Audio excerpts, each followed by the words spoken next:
So, how did you make an animated movie by yourself, you ask? Step 1.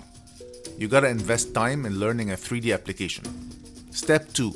Come up with a story. Let's take Endgame as an example.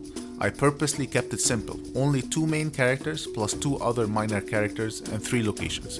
Remember, the amount of work you need to put in will grow exponentially as you make your story more grand. So do yourself a favor, keep it simple.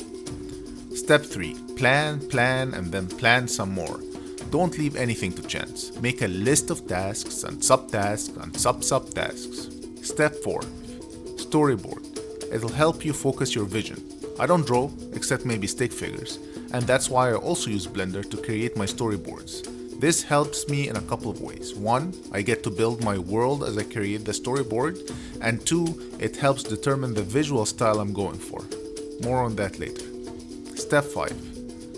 Okay, I wasn't telling the entire truth. I didn't make Endgame by myself. I knew I wanted to work with actors to bring the characters to life. I worked with the talented Alejandra and Hans to do just that. We basically filmed the entire short, then did all the close-ups for the face animation. In the biz, they call that capturing references for your animations. Step 6. Now it's time to hit the grinder, aka your 3D application, aka Blender. This is a time-consuming and arduous process. Make sure you have enough time to do it. I first did the body animation, then did the face animation, then put them together, then I finalized the lighting. Step 7.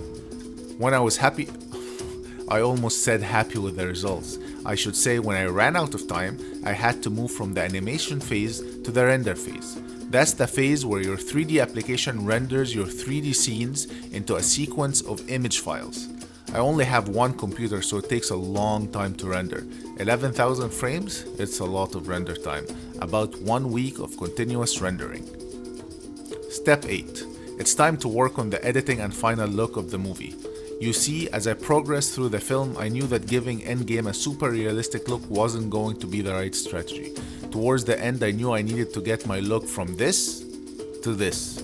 I decided to go with a stylistic comic book type look. Step 9. No movie is complete without a good soundtrack. I met Sophia, the composer on Endgame, on Upwork. I would highly recommend her.